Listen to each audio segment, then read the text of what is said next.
नमस्कार। ये इग्नू के बैचलर ऑफ आर्ट यानी ग्रेजुएशन के हिस्ट्री सब्जेक्ट यानी कि जिसका कोर्स कोड है BHIC 131 इसके प्रथम इकाई का सेकंड भाग है। इसके पहले एक भाग जिसका कि आपको लिंक डिस्क्रिप्शन बॉक्स में मिल जाएगा, आप वहां से जाकर के देख सकते हैं अगर नहीं देखे हैं तो। उस पार्ट में हमने आप सभी को इस पार्ट का परिचय यानी कि जो पार्ट है अभी प्राचीन भारतीय इतिहास का स्रोत, तो सबसे पहले हमने बात किया था कि स्रोत क्या होता है। और इसके अतिरिक्त हमने देखा था दो प्रकार के जो स्रोत थे, पुरातात्विक और साहित्यिक। तो उसमें हमने सबसे पहले डिस्कस किया था साहित्यिक स्रोतों के बारे में, जिसके अंतर्गत हमने स्टार्ट किया था वैदिक साहित्य से। अब वैदिक साहित्य में हमने जो है संग्रह देखा था, मतलब संहिता देखा था, यानी कि जो है चार वेदों को पढ़ा था, इसके अतिरिक्त वेदांगों को पढ़ा था, इसके अतिरिक्त हमने ब्राह्मण, आरण्यक, उपनिषद, स्मृति और श्रुत यानी कि जो है सूत्र जो होते हैं, इसके अतिरिक्त कई सारे जो है और भी महत्वपूर्ण टॉपिक्स को हमने कवर किया था, जैसे कि पुराण हो गया, महाकाव्य हो गया, कौटिल्य का अर्थशास्त्र हो गया। इसके अतिरिक्त हमने जो है और भी कई सारे टॉपिक्स को जो है कवर किया हुआ था। इसी कड़ी में आज हम लोग आगे जानेंगे संगम साहित्य के बारे में, और आज हम लोग जो है संगम साहित्य से आज का जो क्लास है इसको हम स्टार्ट करेंगे। तो चलिए बिना समय गंवाए हम लोग स्टार्ट करते हैं संगम साहित्य से पढ़ना, हमारा जो पहला चैप्टर है इसके सेकेंड भाग में। तो देखो यहाँ पे संगम साहित्य के बारे में आपसे कहा जा रहा है, सबसे शुरुआती जो तमिल ग्रंथ है वो आपका संगम साहित्य यानी कि 400 BCE से 200 CE के बीच में जो है संकलित किए गए हैं। तो अगर आपसे कोई पूछता है कि भाई संगम जो साहित्य है वो तमिल एक ग्रंथ है जो कि सबसे पहले जो है कब संकलित किया गया है, कब जो है आपका रचित किया गया है, तो 400 BCE से लेकर के आपका 200 CE तक। ये उन कवियों का संकलन है जिन्होंने 3 से 4 शताब्दियों की अवधि में छोटी और लंबी कविताओं की रचना की, जो प्रमुखों और राजाओं द्वारा संरचित है। उनका संग्रह जो है ना एक्चुअली संगोष्ठियों में होता था, जिसको कि हम लोग संगम कहा करते थे। यानी कि जो है जितने भी दक्षिण भारत में अगर हम बात करते हैं तो वहां पर क्या होता था कि जो भी विद्वान थे वो सभी लोग जो है एक संगोष्ठी, जहाँ पर एक सभा होता था, एक संगोष्ठी संगोष्ठी समझते हो, जैसे कवि सम्मेलन जैसे होता है उसी तरह का हो गया ये संगोष्ठी। इसमें जो है सभी अपनी अपनी रचनाओं को जो है प्रस्तुत करते थे और फिर जिनका अच्छा होता था उनका जो है संकलन किया जाता था। तो इस तरीके से जो है वहां पर संगम होता था, उसी सभा को हम लोग क्या कहते थे, संगम कहते थे। इससे उत्पादित साहित्य को जो है संगम साहित्य आगे चल करके जो है कहा जाने लगा। 3 संगम यानी कि जो है साहित्यिक सम्मेलन हुए, पहला और अंतिम जो है ये आपका मदुरई में हुआ था और दूसरा जो है आपका कपाटपुरम में हुआ था। तो याद रखना है कि 3 संगम हुआ है। कितना संगम हुआ है? 3 संगम हुआ है। इसमें से जो पहला है और तीसरा है, पहला है और जो तीसरा है, ये आपका कहाँ हुआ है? ये आपका मदुरई में हुआ है। तो मोस्ट इंपोर्टेंट आप लोगों को जो है याद रखना है। और जो आपका दूसरा है, दूसरा कहाँ हुआ है? ये हुआ है आपका कपाटपुर में। कहाँ पे हुआ है? कपाटपुरम में जो है आपका हुआ है, ये याद रखेंगे। ओके, चलिए आगे बढ़ते हैं। यहाँ पे बताया जा रहा है कि इन समारोहों की ऐतिहासिकता के बारे में जो है काफी संदेह है, इसलिए कुछ विद्वान संगम साहित्य के बजाय प्रारंभिक शास्त्रीय तमिल साहित्य शब्द का जो है प्रयोग करना ज्यादा उचित समझते हैं। अब आप संगम साहित्य कहिए चाहे आप जो है प्रारंभिक शास्त्रीय तमिल साहित्य कहिए, दोनों ही आपका जो है एक ही बात है। आगे कहा जा रहा है कि हालांकि पहले 2 संगमों की कविताओं को आमतौर पर ऐतिहासिक रूप में खारिज कर दिया जाता है, लेकिन कुछ आधुनिक विद्वान उन्हें ऐतिहासिक मूल्य का जो है दर्जा देते हैं। कविताओं में लगभग 30,000 पंक्तियां प्रेम और युद्ध के विषयों पर है। तो याद रखना है कि ये जो तमिल आपका शास्त्रीय आपका साहित्य है, तमिल साहित्य है, ये आपका 2 विषयों पर लिखे गए हैं, एक तो प्रेम के ऊपर, दूसरा की आपका युद्ध के ऊपर। वे प्राचीन काल के भाटी के गीतों पर आधारित थे।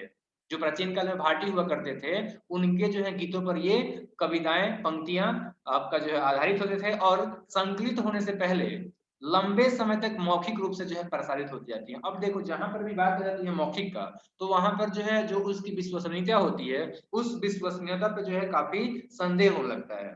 आगे कहा जा रहा है कि देखो वे धर्म साहित्य के रूप में संकलित नहीं थे।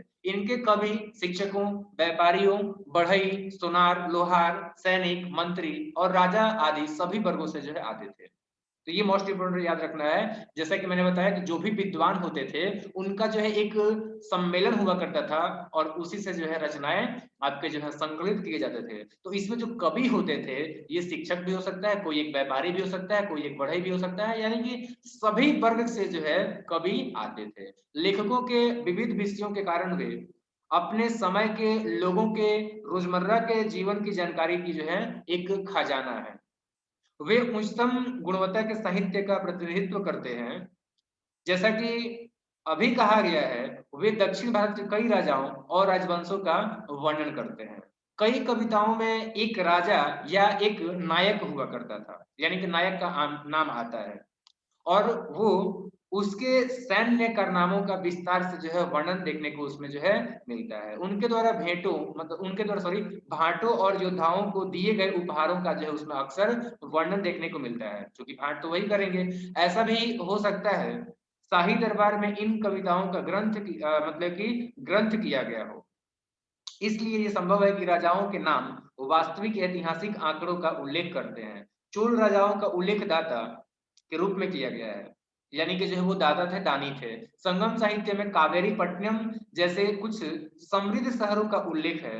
वे अपने जहाजों में आने वाले यमनों, सोने के लिए काली मिर्च खरीदने और स्थानीय लोगों को शराब और महिला दासों की आपूर्ति करने की बात करते हैं। व्यापार पर संगम साहित्य द्वारा उत्पादित जानकारी, पुरातत्व और विदेशियों के वृत्तांत की पुष्टि की जाती है। कुछ राजाओं और घटनाओं का उल्लेख शिलालेखों के द्वारा भी जो है समर्थित हुआ है। अब चलिए हम अगले टॉपिक की तरफ बढ़ते हैं और हमारा अगला टॉपिक है जीवन वृत्तांत, कविता और नाटक। तो इसमें हम लोग जो है जीवन वृत्तांत समझेंगे और कुछ कविताओं और नाटकों से संबंधित जो है चर्चा करने वाले हैं। प्रारंभिक भारत नाटक और कविता की जो है कई कृतियों का भंडार है। इतिहासकारों ने उस काल के बारे में जानकारी प्राप्त करने का प्रयत्न किया है जिस समय उनकी रचना की गई थी। सबसे पहले संस्कृत के कवियों और नाटककारों में अश्वघोष मोस्ट इंपोर्टेंट नाम है और भास का नाम जो आपका शामिल है। देखो अश्वघोष ने कई सारी रचनाएं किया हुआ है, जैसे कि बुद्ध चरित है, सारिपुत्र कृष्ण है, इसके अतिरिक्त आपका जो है सौंदरानंद है। तो ये आप लोगों को याद रखना है जो कि अश्वमेध के द्वारा जो आपका रचित है। भास जो है ये एक नाटककार थे और उन्होंने पचरात्र, इसके अतिरिक्त आपका जो है दत्तवाक्य, बालचरित और स्वप्न वासवदता जो है लिखा हुआ है। तो ये आपका जो है सब नाटक है।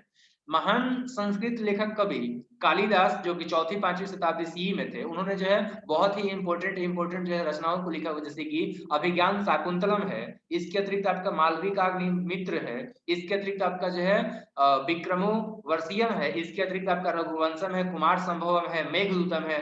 ये सब जो है इंपॉर्टेंट कुछ रचनाएं हैं जो कि आपका कालिदास के द्वारा लिखा गया है। गुप्त वंश के सामाजिक और सांस्कृतिक जीवन के बारे में जो है महत्वपूर्ण जो अंतर्दृष्टि हमें प्राप्त होता है वो कालिदास के जो है घटनाओं मतलब कि जो ग्रंथ हैं, जो आपके किताब लिखे गए हैं, उनसे जो है प्राप्त होता है। मालविका मालविकाग्निमित्र जो है वो पुष्यमित्र शुंग के शासन काल की घटनाओं पर जो है आधारित है।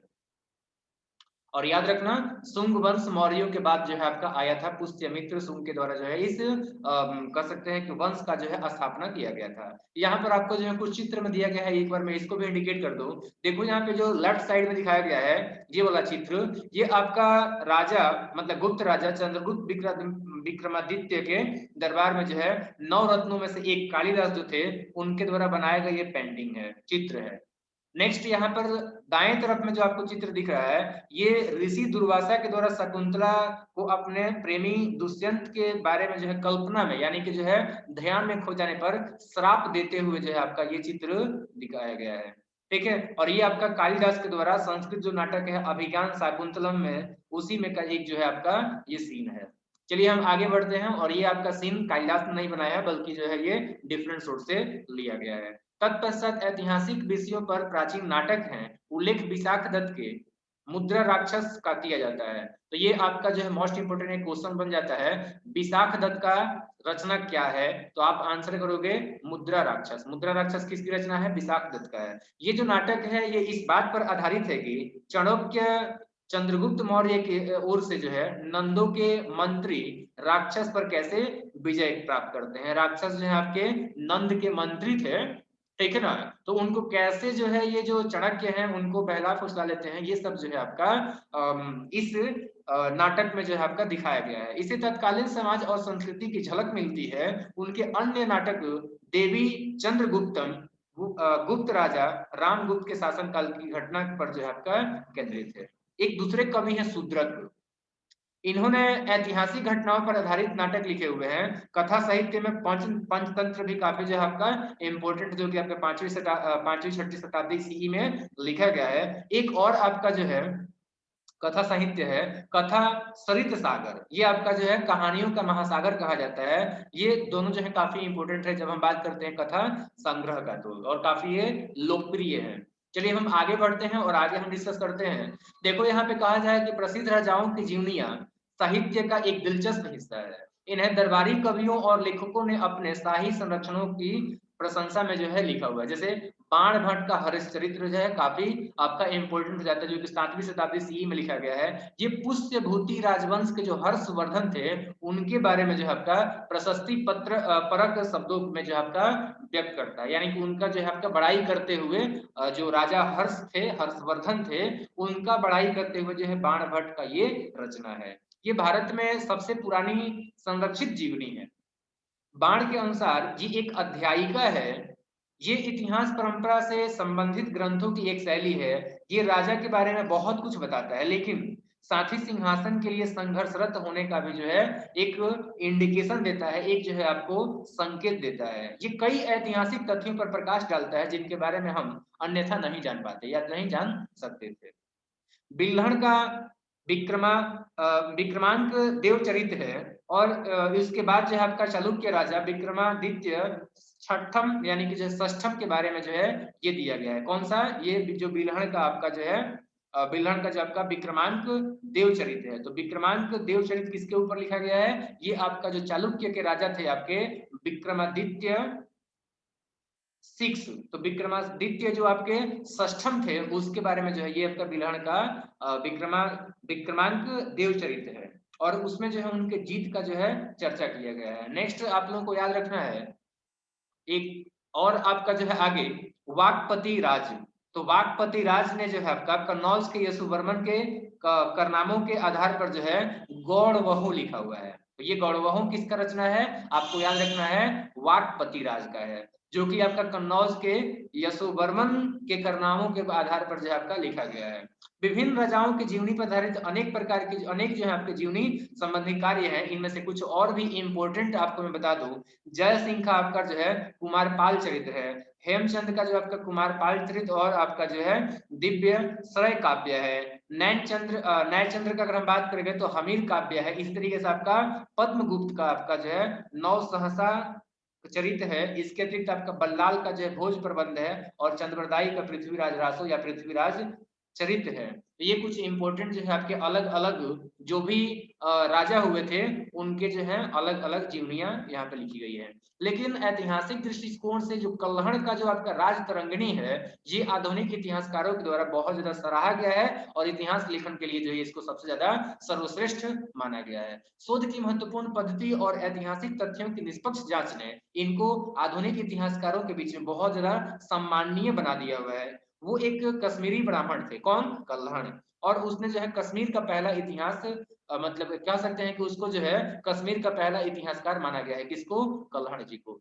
नेक्स्ट उसके बारे में वैसे तो जानकारी बहुत ही कम है, सिवाय इसकी कि वो अपनी पुस्तक के शुरुआती छंदों में अपने बारे में जो कुछ भी बताते हैं उसी से जो भी हमें जानकारी मिलता है वो मिलता है, बाकी और कहीं से जो हमें जानकारी इनके बारे में नहीं मिलता है। इसमें उन्होंने ये लिखा हुआ है कि इतिहास को किस तरह लिखा जाना चाहिए, और ये जो आपका उन्होंने बताया हुआ है कि इतिहास को कैसे लिखा जाना चाहिए, इसी बात से जो है जो भी हमारे अभी के इतिहासकार हैं वो इनकी तरफ में जो आपका आकर्षित होते हैं और इनको जो है काफी सराहते हैं। तो चलिए जान लेते हैं कि उन्होंने क्या कहा हुआ है। तो शुरुआती में अगर बात करेंगे तो श्लोक नंबर 7 में उन्होंने कहा हुआ है, उसने चर्चा किया है निष्पक्षता के ऊपर, और उन्होंने क्या बोला हुआ निष्पक्षता के ऊपर कि वो एक नेक दिमाग वाला लेखक केवल प्रशंसा के योग्य होता है जिसका शब्द न्यायाधीश की तरह अतीत के तथ्यों से संबंधित प्रेम या घृणा से मुक्त होता है।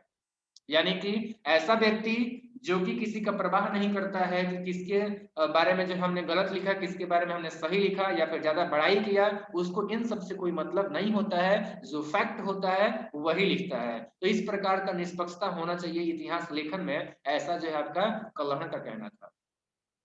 श्लोक नंबर 11 में उन्होंने क्या बताया है, उन्होंने जो है पूर्व के जो लेखक थे उनको उनका जो है हवाला देते हुए उन्होंने क्या कहा है, चाहिए जान लेते हैं। कश्मीर के शाही इतिहास को प्राचीनतम व्यापक इतिहास सुब्रत की रचना के सामने खंडित प्रकट होते हैं। उसने उसे इस तरह से घनीभूत किया है कि जिससे उसे आसानी से याद किया जा सके। तो पूर्व के जो आपके इतिहासकार हैं, जैसा कि मैंने अभी आपको बताया हुआ है कि जो है एक इतिहासकार के यहाँ पे क्या कहा जा रहा है कि कश्मीर के जो भी आपके शाही इतिहासकार हैं उनमें जो सबसे प्राचीनतम व्यापक जो इतिहास है वो सुब्रत की रचना है, और उसको जो है ये खंडित करते हैं। और फिर जो है आगे उन्होंने बोला हुआ है कि इस तरह से जो है उसे घनीभूत किया जाना चाहिए ताकि जो है हमेशा के लिए ये याद किया जा सके।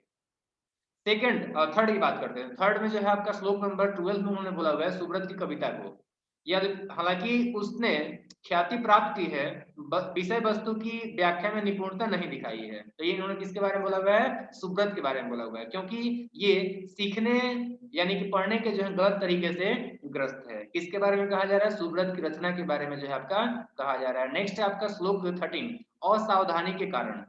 तो क्षेमेंद्र की रचनाओं की सूची नृपावली में गलतियों से मुक्त नहीं है, नृपावली में जो आपका गलती से मुक्त नहीं है, हालांकि ये एक कवि की रचना है।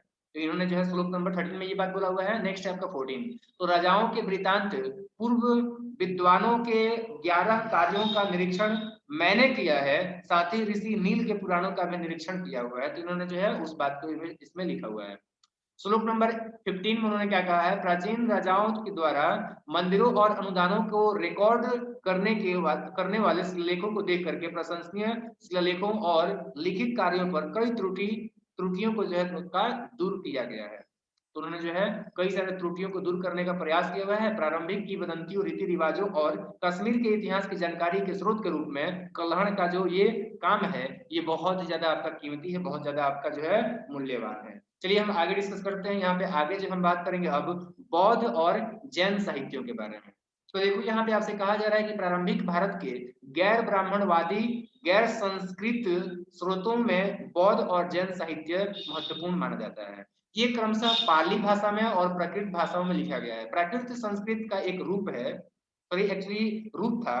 प्रारंभिक जैन साहित्य अधिकतर इसी भाषा में लिखे गए थे। तो याद रखना, जब हम बात करते हैं जैन साहित्य का, किसका हम बात करते हैं, जब हम बात करते हैं जैन साहित्य का, तो ये किस भाषा में हो जाएगा, ये आपका जो है प्राकृत भाषा में आ जाएगा। ठीक है। जब हम बात करते हैं बौद्ध का, जब हम बात करते हैं बौद्ध साहित्य का, तो ये किस में आ जाएगा, तो याद रखना ये आ जाता है आपका जो है पाली भाषा में। ये किस में आ जाता है, ये आ जाता है आपका जो है पाली भाषा में। तो मोस्ट इंपोर्टेंट आप लोगों को जो है याद रखना, यहाँ पर जो है एक सेकेंड एक सेकेंड एक सेकेंड, क्या हो गया,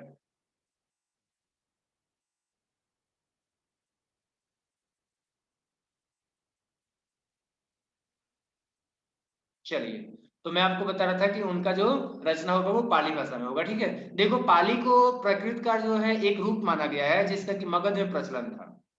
ठीक है। अधिकांश प्रारंभिक जो बौद्ध साहित्य है वो आपका पाली भाषा में बताया गया है, जैसा कि मैंने अभी आप लोगों को बताया। ठीक है। नेक्स्ट, अब आगे बताया जा रहा है कि बौद्ध भिक्षुओं के साथ ये श्रीलंका पहुंचा, जहां ये एक जीवित भाषा है। आज भी जो है ये भाषा आपका वहां पे प्रचलन में है। अशोक की शिक्षाएं भी पाली में ही है, तो ये भी मोस्ट इंपोर्टेंट याद रखना।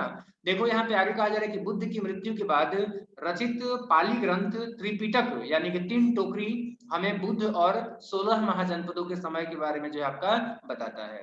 त्रिपिटक पाली में बौद्ध विहित साहित्य और उनकी टिप्पणियों के लिए दिया जाने वाला सम्मान सामान्य नाम है त्रिपिटक पाली। जापानी, चीनी और तिब्बती संस्करणों में जो है आज भी जीवित है। उनमें तीन किताबें हैं, एक आपका सुत्त पिटक है, विनय पिटक है, और तीसरा आपका जो है अभिधम पिटक है। ये आपके तीनों मिलकर क्या कहा जाते हैं, ये तीनों जो है आपके त्रिपिटक कहलाते हैं। तो त्रिपिटक कौन कौन से है, त्रिपिटक है आपका सुत्त पिटक, विनय पिटक और अभिधम पिटक। अब हम आगे डिस्कस करेंगे कि ये तीनों में आपका क्या क्या कहा गया है। एक मिनट,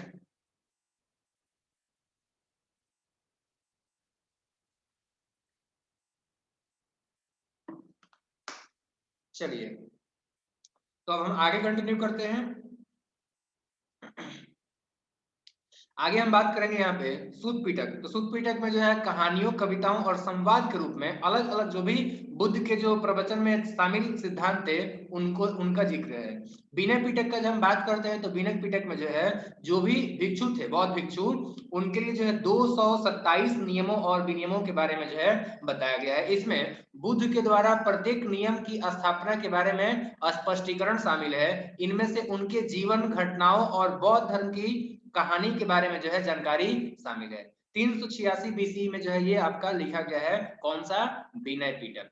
तो याद रखना विनय पिटक सॉरी विनय जो पिटक है ये आपका कब रचित किया गया है? ये आपका रचित किया गया है 386 बीसी में, ठीक है, जो कि आपका काफी बाद में हो गया बौद्ध भगवान बुद्ध के जो है निर्वाण के बाद।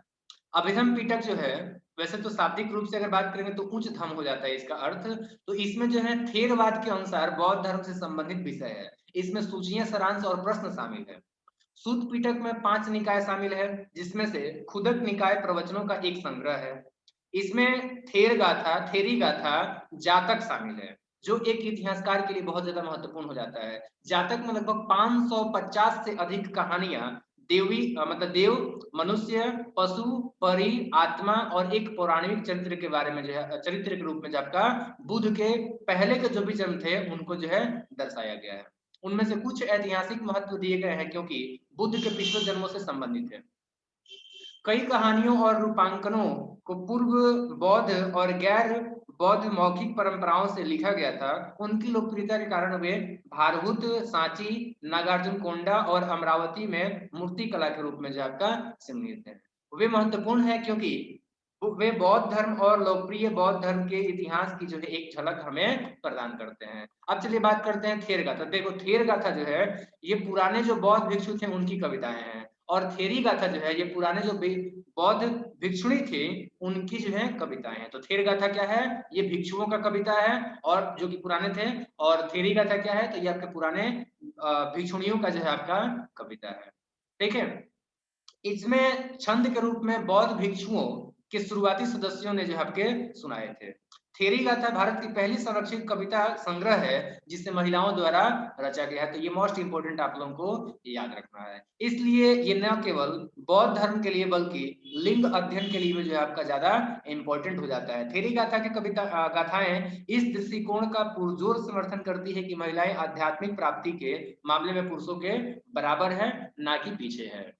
धर्म वैधानिक बौद्ध साहित्य में प्रथम शताब्दी बीसीई, प्रथम शताब्दी सीई, मतलब प्रथम शताब्दी बीसीई से लेकर के प्रथम शताब्दी सीई के आसपास मिलिपन्हो यानी कि मिलिंद के प्रश्न जो है शामिल है। इसमें इंडो ग्रीक राजा मिनेंडर और एक बौद्ध भिक्षु नागसेन के बीच में जो आपका वार्तालाप शामिल है।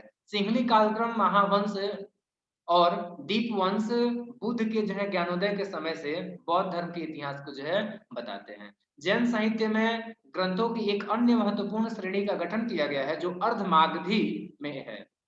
इसमें ऐसी जानकारी है कि प्राचीन भारत के विभिन्न क्षेत्रों के इतिहास के पुनर्निर्माण में हमारी मदद करेगी। दिगंबरों का साहित्य जो आपका जैन है वो आपका दिगंबरों का जो साहित्य है वो आपका जैन सौरसेनी में है, जबकि श्वेतांबर साहित्य जो है वो आपका अर्धमागधी की 2 उपभाषाओं में है। 14वीं शताब्दी बीसीई में महावीर द्वारा शिष्यों को दिए गए उपदेश पहली बार 14 पूर्वों में जो है संकलित किए गए। स्थूलभद्र ने पाटलिपुत्र में एक महान परिषद का गठन किया और 12 अंगों में जैन साहित्य का पुनर्निर्माण किया। बाद में लगभग 5वीं शताब्दी सीई में बल्लभी में हुए एक परिषद में मौजूदा ग्रंथों को औपचारिक रूप दिया गया और उन्हें लिखित रूप में प्रस्तुत किया गया। तो यहाँ पर जो है आपको कुछ चित्र दिखाए गए हैं। बाएं तरफ में अगर आप देखेंगे तो भारहूत में महाकवि जातक का जो है चित्र दिया गया है। और जब बात करते हैं आप लोग दाएं तरफ में तो यहाँ पर जो है आपका अपने पिछले जीवन में से एक के दौरान बुद्ध कबूतर की जान बचाने के लिए अपना मांस बाज को प्रदान करते हैं। तो यहाँ पर जो है उस चीज को दर्शाया गया है। चलिए आगे हम बात करते हैं श्वेतांबरों द्वारा स्वीकार किए गए शास्त्र। तो उन्होंने जो है 12 अंग, 12 उपांग, 10 प्रकीर्णर्ध और इसके अतिरिक्त छेद सूत्र, इसके अतिरिक्त 2 सूत्र और 4 जो है मल सूत्रों का जो है शास्त्र उन्होंने अपनाया हुआ है। ये आचार संहिताएं विभिन्न किंवदंतियों, जैन साहित्यों और तत्व मीमांसा के बारे में बताते हैं। दिगंबरों का मानना है कि अधिकांश जो मूल थे वो पूर्व में ही खो गए, इसलिए श्वेतांबर द्वारा स्वीकार किए गए शास्त्रों को स्वीकार वो लोग नहीं करते हैं। कौन? दिगंबर वाले, ठीक है। वे महान आचार्य के द्वारा लिखित जो धर्म ग्रंथ है उनका जो है ये उपयोग करते हैं, जो महावीर की मूल शिक्षाओं पर आधारित है। जैन धर्म के इतिहास और साहित्य की जानकारी के लिए हम जैन साहित्य का उपयोग कर सकते हैं। प्रतिद्वंदी मत के सिद्धांत जैन संघ में रहने वाले संतों की जीवन गाथा और जैन भिक्षुओं के जीवन के बारे में जो है बता सकते हैं, मतलब हम लोग जान सकते हैं वहां से। तो ये आप लोगों को जो है याद रखना है दिगंबरों के बारे में और श्वेतांबरों के बारे में। हमने क्या बताया, एक बार मैं रिपीट कर देता हूँ। देखो, जो आपके दिगंबर है, ठीक है ना, तो ये दिगंबर लोग जो है आपका ऐसा मानते हैं कि देखो, पहले के जो भी आपके मूल थे, मतलब कि जो आपके जैन जो भी साहित्य थे, जो उनका मूल प्रति था वो आपका खो गया है पहले ही। और जब पहले ही खो गया है तो वो उसको नहीं मानते। इसको किसको मानते हैं? ये आचार्यों के द्वारा जो भी लिखा गया है, ये आचार्यों को जो है काफी कह सकते हैं कि मानते थे, और आचार्यों के द्वारा जो रचित था उसी को मानते थे। जबकि जो श्वेतांबर हैं ये आपके जैन जो साहित्य थे, भले ही वो सुना सुनाया हो, लेकिन उसी को जो है आपका ये मानते हैं। तो ये आप लोगों को याद रखना है। और यहाँ पे कुछ क्वेश्चन है जो कि आप लोग कर लीजिएगा, जैसा कि पहले पढ़ाया गया उसके आधार पर। चलिए अब हम आगे डिस्कस करते हैं पुरातात्विक स्रोतों के बारे में, ठीक है। चलिए स्टार्ट करते हैं। तो यहाँ पर जो आपका पाटलिपुत्र का जो आपका कुम्हरार जो जगह है, वहां पर एक स्तंभित हॉल में मौर्यकालीन खंडहर देखने को मिला है, उसी का जो यहाँ पर चित्र दिखाया गया है। पुरातत्व के द्वारा अतीत को समझने के लिए भौतिक संस्कृति का अध्ययन किया जाता है। इसका इतिहास से काफी गहरा संबंध है। मूर्ति, मिट्टी के बर्तन, हड्डी के टुकड़े, घर के अवशेष, मंदिर के अवशेष, अनाज, सिक्के, मुहर, शिलालेख इत्यादि, ये सभी के सभी जो है आपके वे अवशेष हैं जो पुरातत्व विज्ञान की विषय वस्तु के सहारे जो है स्वरूप में जो है हमारे सामने मौजूद है। ये पुरातात्विक साक्ष्य है जिससे हम प्रागैतिहासिक काल का अध्ययन करने में सक्षम हो पाए हैं। भारत में भी पुरातत्व के आधार पर आद्य ऐतिहासिक काल का पुनर्निर्माण किया गया। हालांकि हम पुरातत्व की उपयोगिता को केवल इसी अवधि तक सीमित नहीं कर सकते, यानी कि आद्य ऐतिहासिक तक ही सीमित नहीं कर सकते हैं, बल्कि उन अवधियों के लिए भी ये महत्वपूर्ण हो जाता है जिसके कि हमारे पास में लिखित प्रमाण है जो इतिहास के क्षेत्र के अंतर्गत आते हैं। उदाहरण के लिए इंडो ग्रीक के इतिहास को जो है सिक्कों के आधार पर हम लोग पूरी तरह से समझ सकते हैं, और हम आगे डिस्कस भी करेंगे कैसे। तो देखो, यहाँ पे बताया जा रहा है कि भारत के अतीत पुनर्निर्माण के पुरातात्विक स्रोतों का उपयोग केवल 2 शताब्दियों पुराना है। कब? 1920 से है। 1920 के दशक तक जो है ऐसा माना जाता था कि भारत की सभ्यता की जो शुरुआत है वो 6ठी शताब्दी बीसी से स्टार्ट होता है, यानी कि जो आपके बुद्ध थे और जो आपके महावीर थे, बुद्ध और जो आपके महावीर थे, उन्हीं से जो आपका माना जाता था, ठीक है। महावीर और आपके जो है बुद्ध के जन्म से जो है इतिहास का जो है माना जाता था शुरुआत। लेकिन जब 1920 में जब खुदाई हुआ तो आगे चल करके जो है मोहनजोदड़ो और हड़प्पा, ये सभी जो स्थल हैं वहां का खुदाई हुआ, और वहां से कई सारी चीजें जो है एकाएक देखने को हमें मिली। और फिर इस खुदाई के साथ ही भारतीय जो सभ्यता है वो लगभग 500 बीसीई के काल तक जो है आपका निर्धारित की जाने लगी। प्राग ऐतिहासिक पुरावशेषों की खोज से पता चलता है कि मानवीय गतिविधियां लगभग 20 लाख पहले से ही आपका शुरू हो गई थी। इसी तरह यह भी माना जाता है कि अधिकांश जो भारतीय उपमहाद्वीप है इससे मानव सभ्यता पहले सहस्राब्दी बीसी के उत्तरार्ध में जो है आपका आबाद हो गई थी। लेकिन पुरातत्व की मदद से हम जानते हैं कि इसकी शुरुआत पाषाण काल की अवधि से जो है आपका अवधि से कम या ज्यादा रूप से जो है आपका आबाद हो गई थी। नेक्स्ट आगे आपसे बताया जा रहा है कि देखो, उत्खनन और अन्वेषण जैसे पुरातात्विक तरीके महत्वपूर्ण है क्योंकि ये व्यापार और राज्य, इसके अतिरिक्त अर्थव्यवस्था, सामाजिक पहलुओं, धर्म और इस तरह के सांसारिक पहलुओं पर जो है महत्वपूर्ण सामग्री हमें प्रदान करते हैं, जैसे कि लोग कैसे रहते, खाते और कपड़े पहनते थे। उत्खनन से पूरा पाषाण, मध्य पाषाण, नव पाषाण, ताम्र पाषाण और लौह युग, महापाषाण और अन्य कई संस्कृतियों पर जो है भारी मात्रा में हमें सामग्री प्राप्त हुई है। क्योंकि हड़प्पा लिपि अभी भी अनिर्धारित है, उसको पढ़ा अभी भी नहीं गया है, इसलिए इस अवधि की जानकारी पूरी तरह पुरातत्व से जो है आपका प्राप्त हो पाया है। तो वही मैं कह रहा था आपको कि जो है पुरातात्विक जो साक्ष्य होते हैं वो आपके साहित्यिक साक्ष्य की तुलना में जो है ज्यादा विश्वसनीय भी होते हैं और ज्यादा महत्वपूर्ण भी होते हैं। और यहाँ पर भी देखने को मिल सकता है कि भाई हड़प्पा लिपि को जो है अभी तक पढ़ा ही नहीं गया है, तो हड़प्पा लिपि के मतलब हड़प्पा सभ्यता के बारे में हमें जो भी जानकारी प्राप्त हुआ है वो सारा का सारा पुरातत्व से प्राप्त हुआ है। ये हमें उत्पत्ति, प्रसार, अधिवास के प्रतिरूप, शहरीकरण, व्यापार, राजनीति, अर्थव्यवस्था, कृषि, शिकार, फसलों और कृषि उपकरणों, प्रौद्योगिकी, मनकों, मुहरों, अग्निवेदियों, धर्म और इस सभ्यता के ह्रास के बारे में यानी कि पतन के बारे में हमें जानकारी मुहैया कराता है। अब चलिए हम डिस्कस कर लेते हैं पुरातात्विक स्रोतों के बारे में।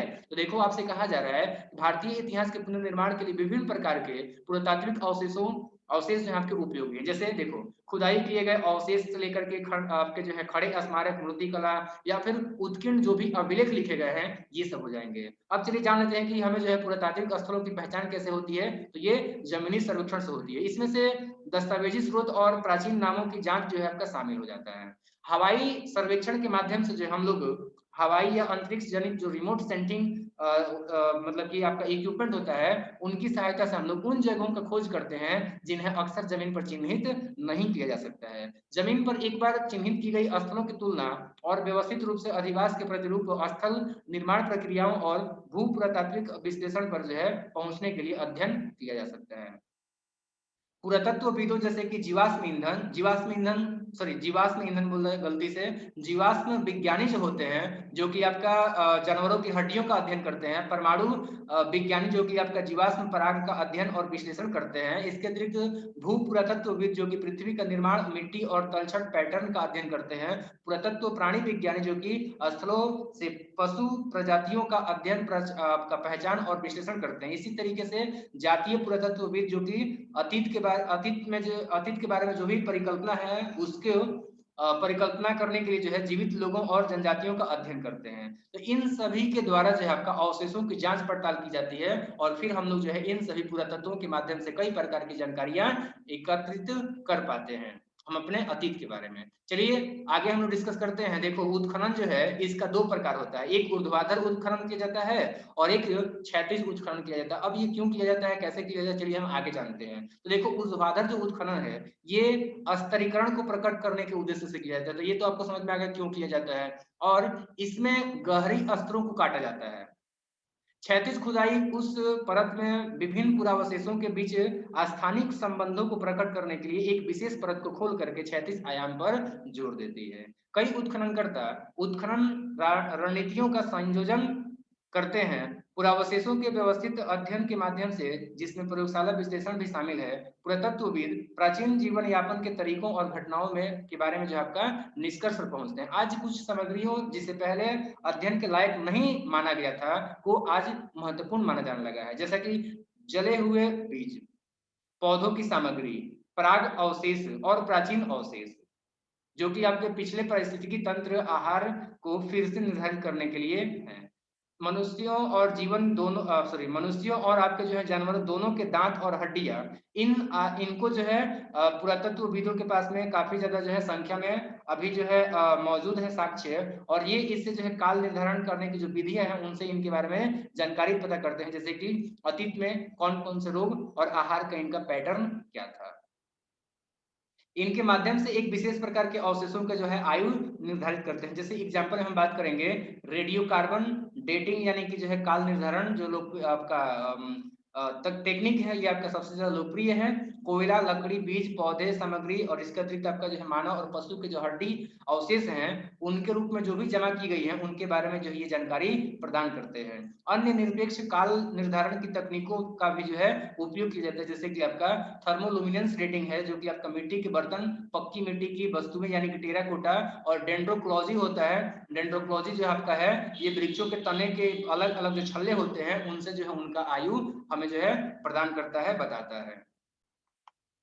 चलिए अब हम आगे डिस्कस करते हैं यहाँ पे जो भी हमने अभी तक क्या पढ़ लिया है, हमने जो है अन्य शाखाओं और जैसे कि पुरालेख शास्त्र, मुद्रा शास्त्र इत्यादि से जो है काफी लाभ उठाया हुआ है। तो इनको ये आपके पुरालेख शास्त्र क्या होते हैं और मुद्रा शास्त्र क्या होता है, ये भी हम लोग आगे डिस्कस करेंगे। आप इसको जो है काफी डिटेल में भी पढ़ने वाले हैं। हम लोग इंडो ग्रीक, शक, पल्लव और कुषाण राजाओं के बारे में जो है मुद्रा शास्त्र के बिना जानकारी नहीं कर सकते हैं। तो अब मुद्रा शास्त्र क्या है हम आगे डिस्कस करेंगे। धर्म के बारे में अशोक के विचार, समुद्रगुप्त की जो है विजय इत्यादि के बारे में हम लोग पुरालेख के बिना नहीं जान पाएंगे। तो ये आपका जो है पुरालेख शास्त्र और मुद्रा शास्त्र क्यों आपका इंपोर्टेंट हो गया, ये उम्मीद करता हूं कि आपको समझ में आ रहा है। चलिए अब हम बात करते हैं मुद्रा शास्त्र के बारे में। तो देखो सबसे पहले हम डिस्कस करेंगे सिक्कों के बारे में, ठीक है ना। तो यहाँ पर देखो सिक्के जो है उत्खनन में या फिर मुद्रा भंडार के रूप में पाए जाते हैं। वे ज्यादातर भंडार में पाए जाते हैं, यानी कि जो है ज्यादा मात्रा में पाए जाते हैं। अधिकांश किसी एक खेत की जुताई करते समय या फिर किसी एक भवन का जब नींव खुदाई किया जाता है या सड़क बनाया जाता है तो वहां पर ये पाए गए हैं। सिक्कों के अध्ययन को आपका मुद्रा शास्त्र कहा जाता है। तो मोस्ट इंपोर्टेंट आप लोगों को याद रखना है। इसे भारत के इतिहास के पुनर्निर्माण के लिए दूसरा सबसे महत्वपूर्ण स्रोत और शिलालेख का वो जो है आपका पहला स्रोत माना गया। तो सबसे इंपॉर्टेंट जो आपका पहला स्रोत है ये क्या है, ये है आपका शिलालेख। ये क्या है, ये है आपका शिलालेख। और शिलालेख के बाद में आपका अगर दूसरा कोई सबसे इंपॉर्टेंट आपका जो है स्रोत है, ठीक है ना, इतिहास के पुनर्निर्माण का, तो वो है आपका क्या, वो है सिक्का। ठीक है, आगे हम डिस्कस करेंगे कि कैसे और क्यों। तो देखो भारत और विदेशों के विभिन्न संग्रहालयों में कई सौ हजार सिक्के जमा किए गए हैं। व्यवस्थित खुदाई के अंदर पाए गए सिक्कों की संख्या जो है वो कम है लेकिन बहुत ही मूल्यवान है, क्योंकि उनसे जो है काल क्रम और आपके जो है सांस्कृतिक संदर्भ में संदर्भ को जो है काफी ठीक किया जा सकता है, यानी कि ठीक से जो है तय किया जा सकते हैं उनका काल क्रम को। सिक्का जो होता है वो एक धातु मुद्रा होता है। इसका एक निश्चित आकार और एक खास वजन मानक होता है। इस समय पर जारी किए जाने वाले प्राधिकरण की मुहर भी मिल सकती है उस सतह पर जहां संदेश लिखा जाता है, उसको हम लोग अग्रभाग बोलते हैं, और उसका जो विपरीत पक्ष होता है उसको हम लोग उल्टा यानी रिवर्स करते हैं। प्रारंभिक भारतीय प्रारंभिक भारतीय इतिहास में दूसरा शहरीकरण लगभग 600 यानी कि जो है छठी शताब्दी बीसी पहला उदाहरण है जहां पर हमें सिक्के के साहित्य और पुरातात्विक दोनों ही प्रमाण मिलते हैं। ये राज्यों के उदय, कस्बों और शहरों के विकास और कृषि और व्यापार के प्रसार के समय था।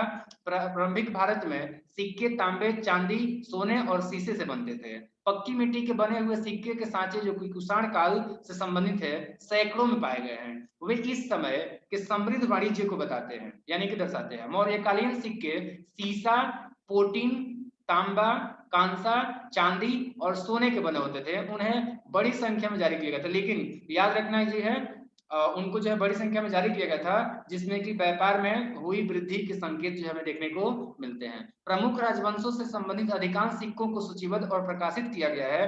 उपमहाद्वीप में सबसे जो पुराने सिक्के हैं वो आपके आहत सिक्के हैं। ज्यादातर ये जो आहत सिक्के थे ये आपके चांदी के थे और कभी कभी ये तांबे को देखने को मिलते थे। हालांकि कुछ आपके जो है सोने के भी मिले हुए हैं, लेकिन ये सोने वाले काफी दुर्लभ हैं। इनकी प्रामाणिकता जो है आपका काफी संदिग्ध है। आहत सिक्कों पर केवल प्रतीक मिलते थे, ये इसका जो है डेफिनेशन हो जाएगा। आहत सिक्का क्या है, तो जिस सिक्के पर आपका सिर्फ और सिर्फ प्रतीक मिलता है उसको जो हम लोग आहत सिक्का बोलते हैं। प्रत्येक प्रतीक को एक अलग अलग आहत किया जाता था जो कभी कभी एक दूसरे से अति व्याप्त करते थे। ये सिक्के पूरे देश में तक्षशिला से मगध तक, मैसूर और उससे आगे दक्षिण तक जो आपका पाए जाते हैं। उन पर कोई मुद्रा के लेख उत्कीर्ण मौजूद नहीं होता। मगध साम्राज्य के विस्तार के साथ मगध के आहत सिक्कों को प्रतिस्थापित किया गया, यानी कि जो आपका चेंज किया गया, जो अन्य राजाओं के द्वारा आपके जो है जारी किए गए थे। इसके बाद इंडो ग्रीक सिक्के भी जो है आपके चांदी और तांबे में है, जो और इसके अतिरिक्त आपके सोने के भी है, लेकिन वो आपके काफी दुर्लभ है। उन पर सुंदर कलात्मक चित्र आपके जो है बने हुए हैं, आकृतियां बनी हुई हैं। सिक्कों का अग्रभाग जो है वो राजा की अर्ध प्रतिमा का वास्तविक चित्रण होता था और पृष्ठ भाग पर जो है देवताओं को दर्शाया जाता था। केवल इन सिक्कों के माध्यम से जो है हम लोग 40 से अधिक ग्रीक इंडो मतलब इंडो ग्रीक शासकों के बारे में जो जानकारी प्राप्त कर सकते हैं, जो कि आपके उत्तर पश्चिमी भारत में जो आपके शासन किया करते थे। जैसा कि पहले उल्लेख किया गया है, इन सिक्कों से हम लोग कई सारे जो है शक पहलव राजाओं के बारे में जानते हैं। उनके बारे में हमें जो है किसी अन्य स्रोत से जो जानकारी बिल्कुल नहीं मिल पाता है, सिर्फ और सिर्फ मिलता है तो इन्हीं ग्रीक इंडो ग्रीक सिक्कों के माध्यम से मिलता है। कुषाणों ने अपने सिक्के चांदी में कम और सोने और तांबे में जो है आपका ज्यादा जारी किए। उनके सिक्कों उत्तर भारत के अधिकांश हिस्सों में वर्तमान जो है बिहार में भी आपका पाए जाते हैं। गुप्त सम्राटों ने ज्यादातर सोने और चांदी के सिक्के जारी किए, लेकिन सोने के सिक्के जो हैं ज्यादा है। तो याद रखना, गुप्त में जब बात करते हो तो सोने का सिक्का आपका ज्यादा हो जाता है। भारतीय प्रभाव उन पर शुरू से ही देखा जा सकता है।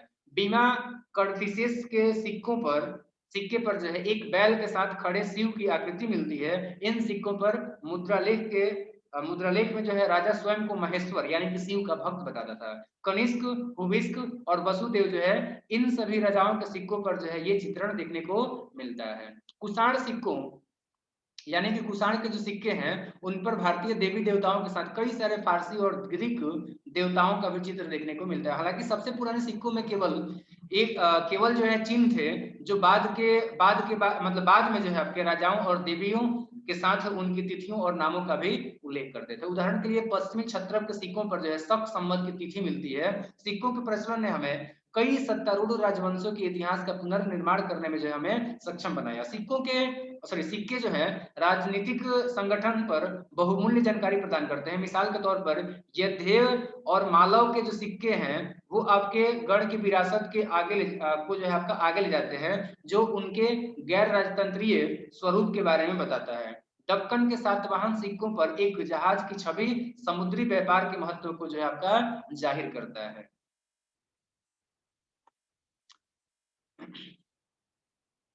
फिर यहाँ पे आगे बताया जा रहा है कि देखो, सिक्कों को ढालने की परंपरा गुप्तों ने कुषाणों की परंपरा को जो है आपका जारी रखा है। यानी कि जो कुषाणों ने आपका सिक्के को ढालने को जो है परंपरा जारी रखा था, उसको आगे किसने बढ़ाया? गुप्तों ने बढ़ाया। उन्होंने पूरी तरह से सिक्कों का जो है भारतीयकरण किया। उन्होंने कई सोने के सिक्के भी जारी किए। दिनार के नाम से प्रसिद्ध सिक्के जो है आपके सोने के बनाए गए थे। ये काफी इंपॉर्टेंट याद रखना, दिनार के नाम से सिक्के जो आपके प्रसिद्ध है, ये काफी अच्छे तरीके से बनाए गए थे। राजगद्दी पर बैठे राजाओं के विभिन्न मुद्राओं को जो है दर्शाया गया था। यहाँ पे आगे बताया जा रहा है कि देखो, राजाओं को शेर या फिर गैंडे का शिकार करने, धनुष या फिर युद्ध कुल्हाड़ी पकड़ने, संगीत या वाद्य बजाने, इसके अतिरिक्त अश्वमेध यज्ञ जैसी गतिविधियों के साथ जो है इनको दर्शाया जाता था। और एक इसका एग्जाम्पल देख सकते हो, समुद्रगुप्त और कुमारगुप्त को जो है सिक्के पर बीड़ा बजाते हुए दर्शाया गया है।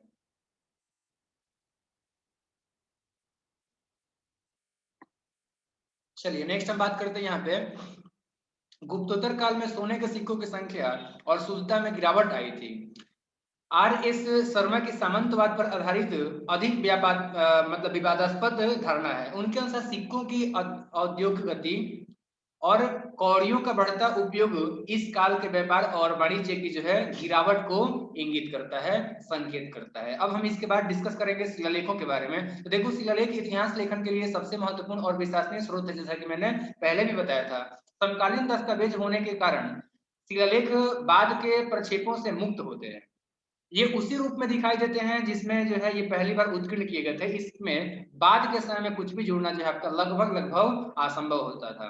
भोजपत्र, ताड़पत्र या कागज जैसी जो नरम सामग्री पर लिखे हुए आपके जो भी पांडुलिपि होती थी, उनमें वो क्या होती थी कि आपका समय के अनुसार जो आपका नष्ट जाती थी। और जब उनका नकल बनाया जाता था नष्ट होने के पहले, जो भी उसमें त्रुटि होता था उसको ठीक कर दिया जाता था। इस तरीके से क्या होता था, कभी कभी उसमें जो है कुछ शब्द जोड़ दिए जाते थे, जबकि शिलालेखों में जो है आपका ये संभव नहीं था। तो इसलिए जो है शिलालेखों का जो अध्ययन शिलालेख जो है वो ज्यादा आपके जो है विश्वसनीय माने जाते हैं। और याद रखना, शिलालेखों का जो अध्ययन होता है उसी को हम लोग पुरालेख शास्त्र कहते हैं। तो आपने पहले जो आपका मुद्रा शास्त्र पढ़ लिया, अभी जो है आपने पुरालेख शास्त्र भी पढ़ लिया।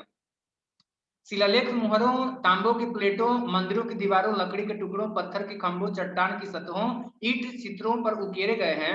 इसके अतिरिक्त आगे बताया जा रहा है कि देखो, शिलालेख पर अंकित लिपि भी इतिहासकार को जो है कई तरह से मदद करती है। प्राचीनतम शिलालेखों पर अंकित लिपि लगभग 2500 बीसी की हड़प्पा लिपि है, जो कि अभी तक पढ़ी हुई नहीं गई है। हड़प्पा की मोहरों पर जो है लेखन को पढ़ने में अभी भी जो सफलता नहीं मिला हुआ है। सर्वप्रथम अशोक के शिलालेख पढ़े गए। ये आपसे अगर कोई क्वेश्चन पूछता है कि सबसे पहले किसके जो शिलालेख पढ़े गए हैं, तो अशोक के जो शिलालेख सबसे पहले पढ़े गए थे।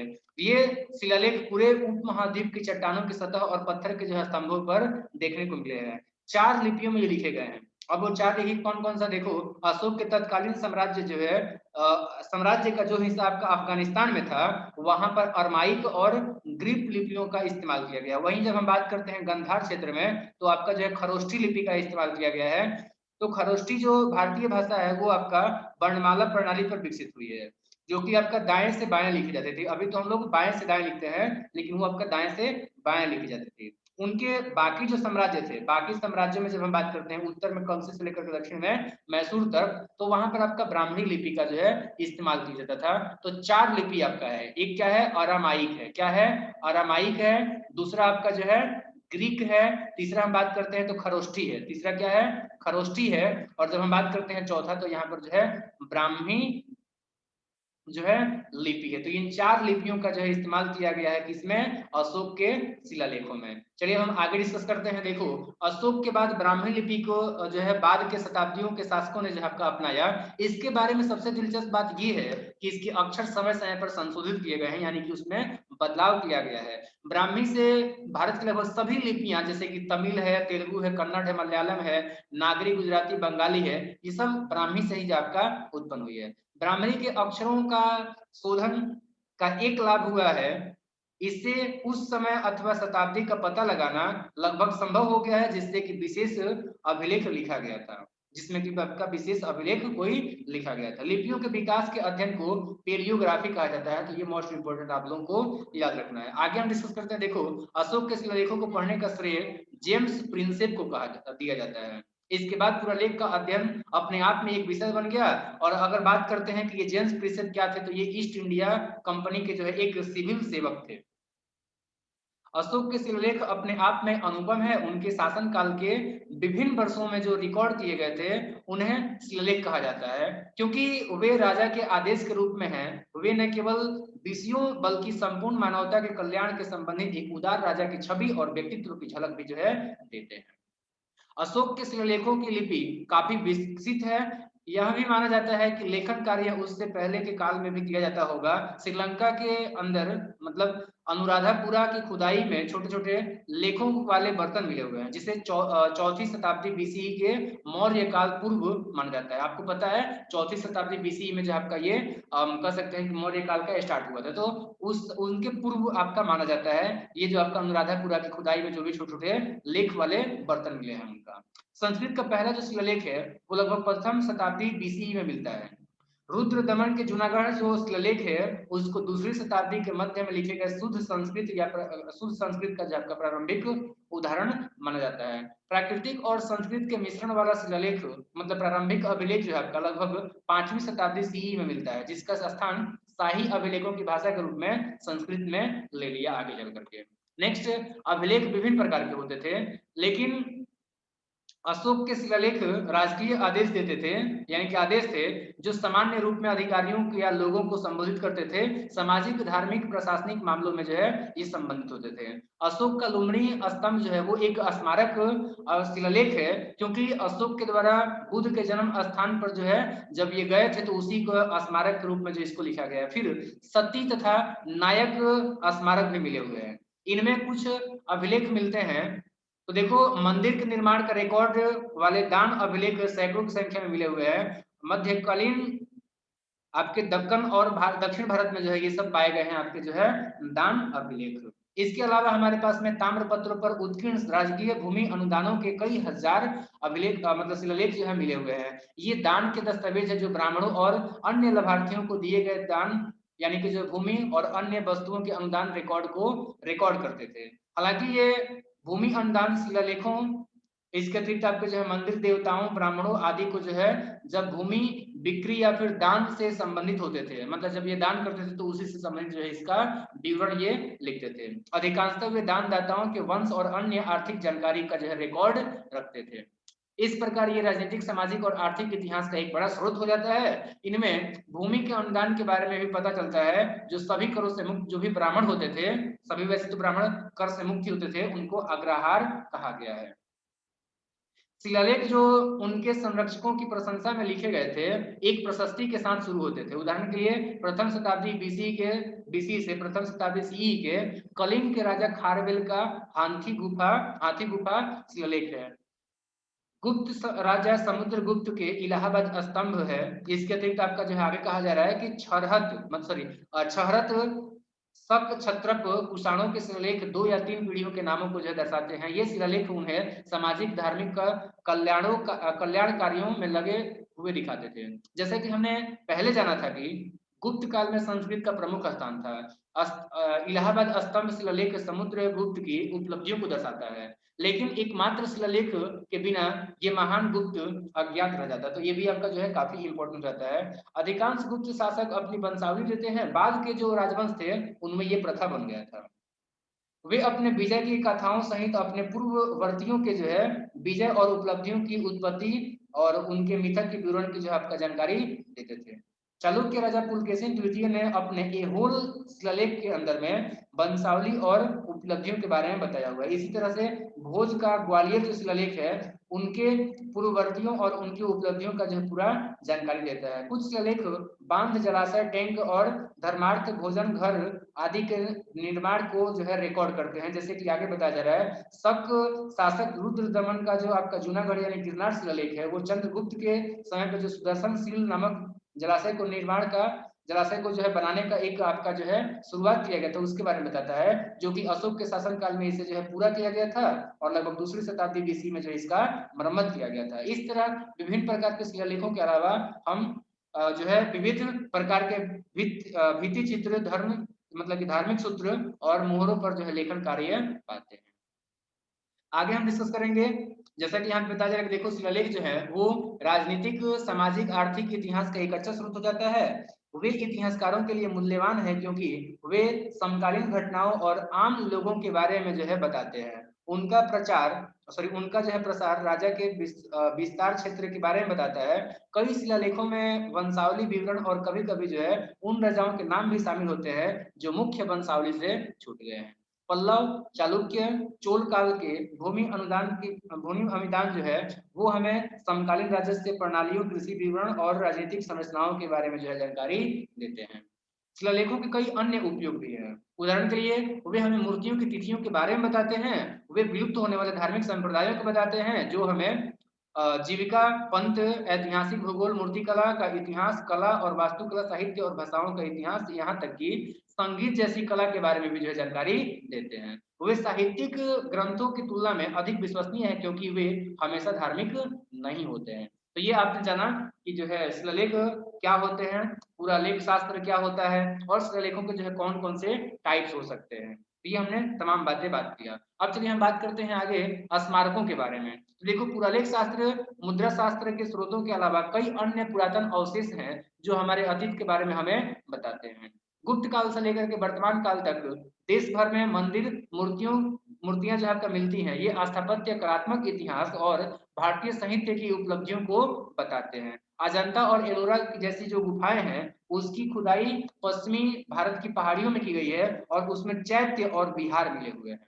एलोरा का जो कैलाश मंदिर है इसके अतिरिक्त आपका जो है मामलपुर के रथ मंदिर है वो आपके पत्थर काट करके बनाए गए हैं।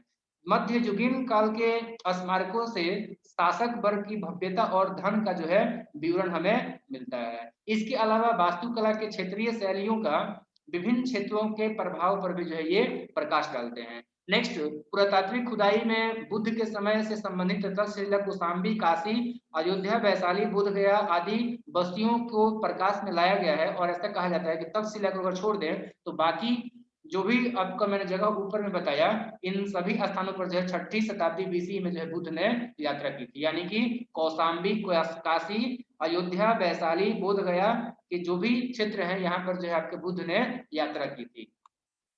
अब यहाँ पर देख सकते हो, यहाँ पर जो है जो बाएं तरफ में ये वाला जो हिस्सा है, इस बाएं तरफ के हिस्से में जो है आपको महाराष्ट्र का जो औरंगाबाद है वहां पर जो एलोरा गुफा है और उसको जो है उसके अंदर में आपका कैलाश मंदिर को जो आपका दिखाया गया है।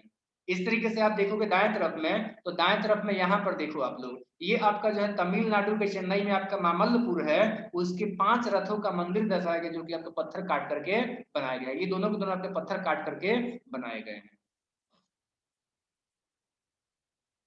नेक्स्ट यहाँ पे जो है आपका कौशाम्बी के अंदर में, जो कि उत्तर प्रदेश का आपका जो है प्रयागराज जिला का यहाँ पर दिया गया है। लेकिन ये आपका जो है जब आप गोरखपुर में निकलोगे ना, सिवान से आपका बिहार से जब आप गोरखपुर की तरफ जाओगे तो आपको जो है बीच में ये देखने को मिलेगा। ठीक है, तो जो है उसके अंदर में मतलब कि आपका जो है प्रयागराज जिला का ही एक भाग है, जो कि आपका बगल में ही पड़ेगा, बिहार के नजदीक ही पड़ेगा। तो एक मठ के पूरा तात्विक अवशेष है, उसको जो यहाँ पर आपको दर्शाया गया है। अब चलिए हम बात करते हैं विदेशी वृत्तांत के बारे में, और ये काफी ज्यादा इंपॉर्टेंट है। तो देखो, कई आगंतुक तीर्थयात्रियों, व्यापारियों, आदिवासी सैनिकों और राजदूतों के रूप में जो है भारत में आए। उन्होंने जिन जगहों और वस्तुओं को देखा उन पर अपना एक विवरण दिया। तो यदि उनका ध्यान पूर्वक अध्ययन किया जाए तो ये लेख बहुत सारी ऐतिहासिक हमें जो है जानकारी देंगे। यूनानी सेंड्रोकोटस का उल्लेख मिलता है, जिनके बारे में कहा जाता है कि वो एक युवा व्यक्ति के रूप में जो है सिकंदर से मिले हुए थे। 18वीं शताब्दी में विलियम जोन्स ने सेंड्रोकोटस को जो आपका चंद्रगुप्त मौर्य के रूप में जो आपका पहचाना। तो वो आपके जो है सेंड्रोकोटस जो है वो आपके चंद्रगुप्त मौर्य ही है। फिर जो है मौर्य कालक्रम का जो है यही आधार बना।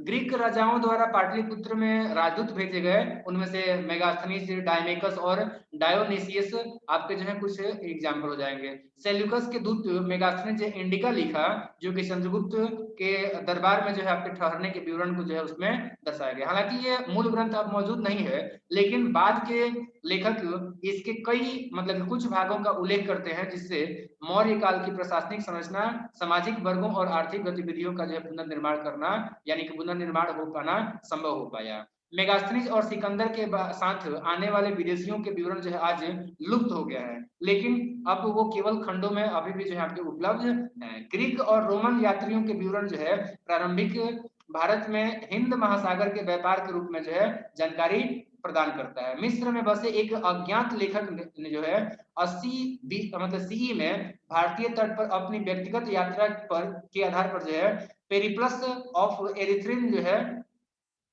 एरिथ्रिन सी जो है आपका लिखा हुआ है। ठीक है, वो आपका कब लिखा था? 880 से जो है आपका 115 सीई में लिखा हुआ था। वो भारतीय तटों के बारे में जो है बहुत ही महत्वपूर्ण जानकारी देता है। एक दूसरे आपके जो है लेखक हैं टॉलमी, उन्होंने दूसरी शताब्दी सीई के अंदर में भारत का एक भौगोलिक ग्रंथ जियोग्राफी लिखा हुआ है, जो कि आपका 150 में लिखा हुआ था। तो ये पेरिप्लस ऑफ एरिथ्रिन सी और टॉलमी का जो आपका ज्योग्राफी ग्रंथ है, इसमें लिखे गए दोनों ही ग्रंथ भारत के भूगोल और प्राचीन व्यापार के बारे में जो हमें जानकारी देते हैं। आगे देखो, आपके स्ट्रैबो हैं, एरियन है, प्लिनी दी एल्डर हैं। तो इनके शुरुआती यूनानी और लैटिन विवरणों से हमें भारतीय समुद्री व्यापार के बारे में जो है पता चलता है। एरियन ने सिकंदर के द्वारा भारत पर आक्रमण का एक विस्तृत विवरण दिया हुआ है। उसने अभियान के साथ आने वाले लोगों की भी जानकारी का आधार जो है आपका दिया हुआ है, लिखा हुआ है। भारत के बारे में जानकारी देने वाले अधिकांश ग्रीक विवरण द्वितीय स्रोतों पर आए थे। अब द्वितीय स्रोत क्या है? मैंने आपको पहले ही बताया था कि देखो, हमारे पास में जो भी साक्ष्य मिलते हैं, जो भी हमें जो है स्रोत मिलते हैं, उन स्रोतों के आधार पर हम जो भी इतिहास लिखते हैं, या फिर हमारे जिन इतिहासकारों ने जो भी आपका जो है इतिहास लिखा हुआ है, वही आपका कहलाता है द्वितीयक स्रोत। इसके परिणाम स्वरूप इनमें जो है कई त्रुटियां और विरोधाभास है, इसलिए इनका प्रयोग करते समय हमें जो है सतर्क रहना चाहिए। यूनानी लेखक भारतीय भाषाओं और रीति रिवाजों से जो है आपके अनजान थे। उनकी जानकारी विश्वसनीय तथ्यों और सूचनाओं से भरी हुई है। उदाहरण के लिए जो है मेगास्थनीज अपने प्रवास के समय भारत में 7 जातियों का उल्लेख करता है। ये जातियां व्यवसाय वर्गों के साथ भ्रम पैदा करती है। तो यहाँ पर जो है जैसा कि बताया गया है कि देखो, वो हमारे रीति रिवाजों के बारे में जानते तो थे नहीं, तो वो जो भी लिखेंगे वो फैक्ट लिखेंगे। ठीक है, चलिए आगे बढ़ते हैं। यहाँ पे आगे बताया जा रहा है कि देखो, विदेशी शिलालेख जैसे कि डेरियस के विवरण भारत के बारे में जानकारी देते हैं। हेरोडोटस और टेसियस ने फारसी स्रोतों के माध्यम से जो है भारत के बारे में अपनी जानकारी प्राप्त की। हेरोडोटस का जो आपकी किताब है वो है हिस्ट्रीज। तो हिस्ट्री जो है आपका भारत फारस के संबंधों के बारे में जानकारी देता है। चीनी यात्रियों ने भी समय समय पर भारत का दौरा किया है। वे बौद्ध तीर्थयात्री के रूप में यहाँ पर आए थे, इसलिए उनके विवरण में जो है आपका बौद्ध धर्म के प्रति ज्यादा झुकाव देखने को मिलता है। फाहसीन या फिर फाहियान नाम के जो चीनी यात्री थे, वो 5वीं शताब्दी सीई में, और हुएनसंग और इति सिंह जो आपके 7वीं शताब्दी के अंदर में भारत में आए थे। इन चीनी बौद्ध यात्रियों ने काफी विस्तृत यात्रा विवरणों को दिया, जिनका की अंग्रेजी अनुवाद किया गया है।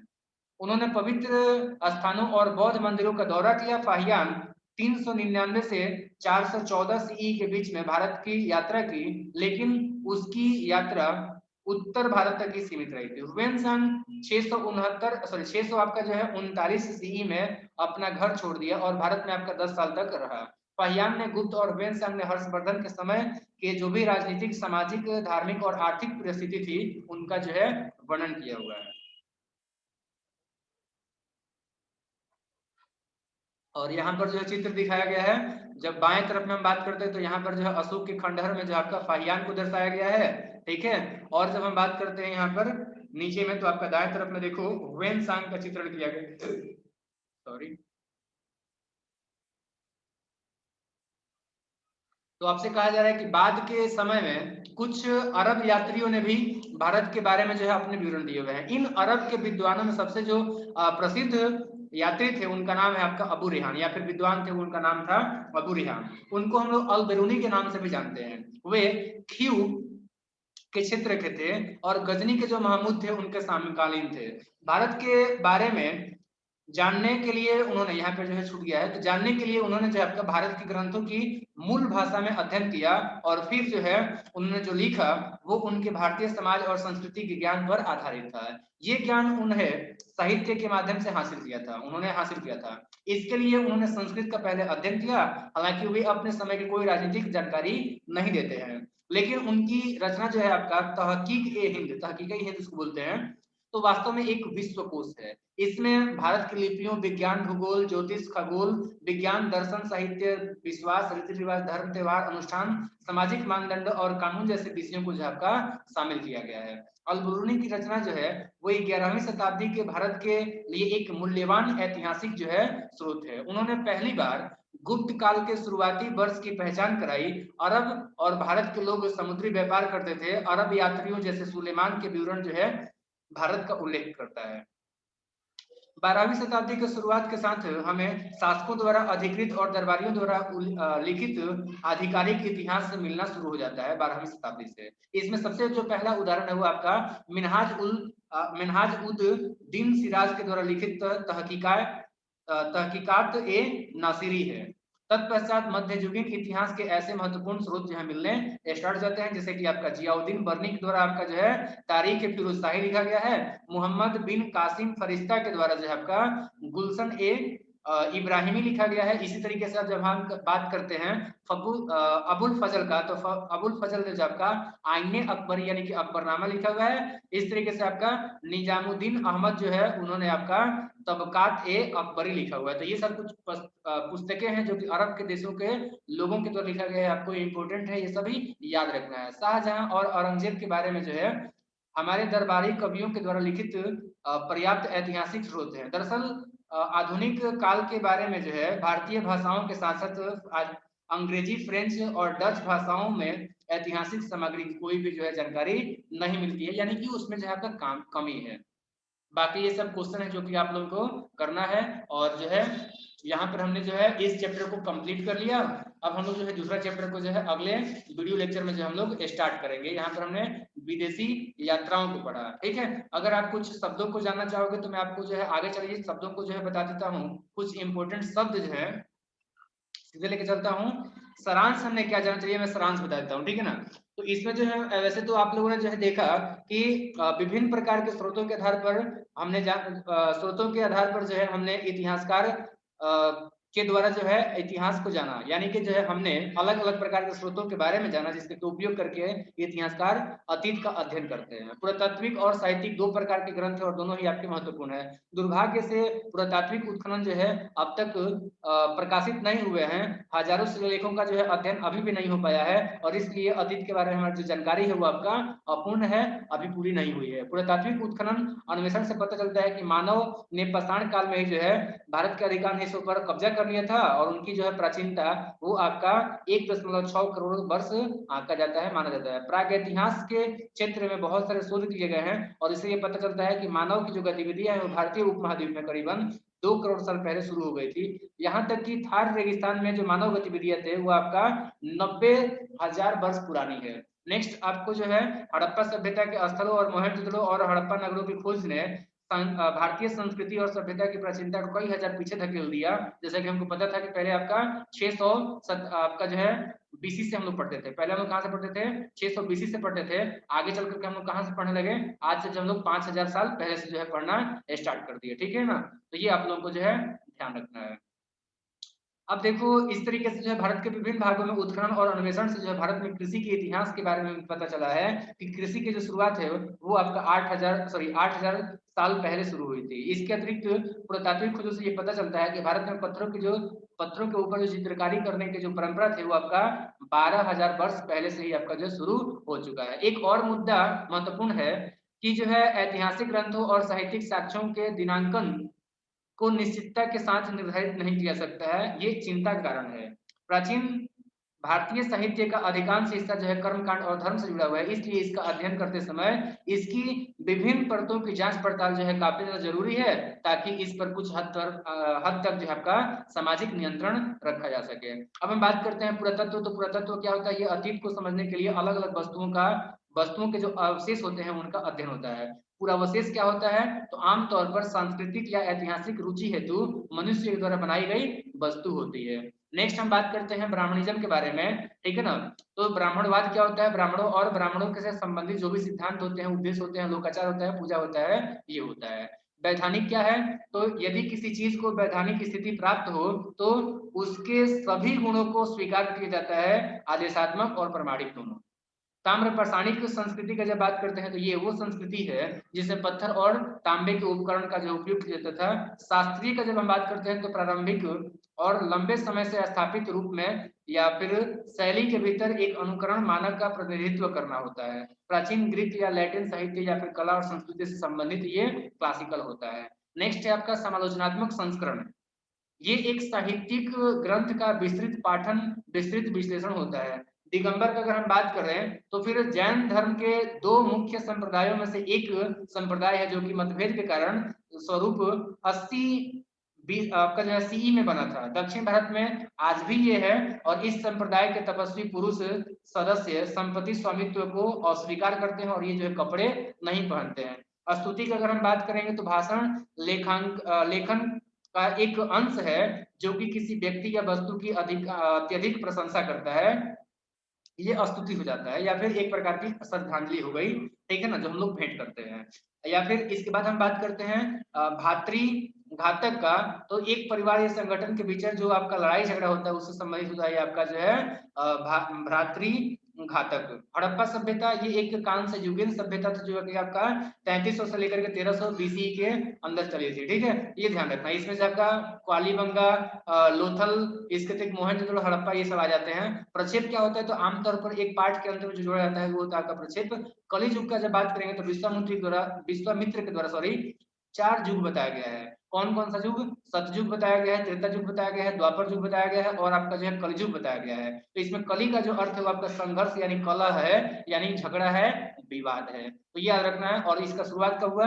जैसे ही कृष्ण भगवान जो है प्रस्थान किए, द्वापर का अंत हुआ, उसके बाद ही आपका कलयुग का जो है शुरुआत हो गया। अब हम बात करते हैं महापाषाण काल के बारे में। तो याद रखना प्राग ऐतिहासिक स्मारकों के साथ संबद्ध आमतौर पर बड़े और विशाल पत्थरों की बनी हुई कब्रों को जो आपका महापाषाण काल कहा जाता है। महापाषाण मध्य पाषाण काल का जब हम बात करते हैं तो पाषाण काल और नव पाषाण काल के बीच का जो समय होता है वो आपका ये होता है मध्य पाषाण काल। इस काल में माइक्रोलिथ्स यानी कि सूक्ष्म उपकरण जो है आपको देखने को मिलते हैं। नव पाषाण काल का जब हम बात करते हैं तो पाषाण काल का ये अंतिम चरण होता है जिसमें कि आपके पॉलिश किए गए पत्थरों के हथियारों और उपकरणों का उपयोग किया जाता था। इसके बाद हम बात करते हैं निकाय का।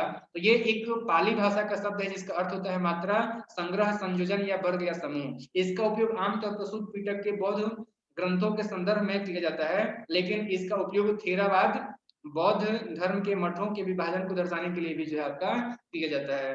पूरा पाषाण काल का अगर बात करेंगे तो देखो पाषाण काल का ये प्रारंभिक चरण है जो कि आपका 2.5 करोड़ वर्ष पहले तक जो है जब आदिम पत्थर के औजारों का इस्तेमाल करता था, उपयोग करता था, तब का है।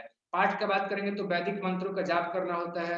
प्राग ऐतिहासिक काल, होमिनिन्स के द्वारा 3 करोड़ वर्ष पहले पत्थर के औजारों के उपयोग की जो अवधि है, ये आपका प्राग ऐतिहासिक काल माना जाता है। लगभग 5000 साल पहले के शुरुआती लेखन प्रणालियों की जो है ये उपस्थिति को बताता है। नेक्स्ट आपका अद्य ऐतिहासिक काल, तो देखो प्राग ऐतिहासिक काल और ऐतिहासिक काल के बीच का ये संक्रमण काल होता है। नेक्स्ट हम बात करते हैं अगर, अच्छा देखो आगे बताया जा रहा है यहाँ पे कि जिसके दौरान संस्कृति या सभ्यता ने जो है अभी अपना एक लेखन विकसित नहीं किया है, लेकिन अन्य संस्कृतियों ने अपने लेखन में जो है इसके अस्तित्व का उल्लेख किया है। उदाहरण का हवाला देते हुए यूरोप में केल्टिक और जर्मन जनजातियों के को जो है आपका आद्य ऐतिहासिक माना जाता है, क्योंकि उनका विवरण प्राचीनतम ग्रीक और रोमन स्रोतों से जो हमें प्राप्त होता है। तो तांबर की बात करेंगे तो ये जैन धर्म के जो है एक संप्रदाय है जो कि सफेद वस्त्र पहनते हैं। साइलो की बात करेंगे तो खेतों के अंदर में एक गड्ढा होता था जो कि अनाज रखने के लिए इस्तेमाल किया जाता था। तो ये सब आपके जो है वो शब्द थे जिसके बारे में आपको जानना है। अगले क्लास में अगले वीडियो लेक्चर के माध्यम से हम लोग जानेंगे इसका जो है दूसरा चैप्टर। Thank you.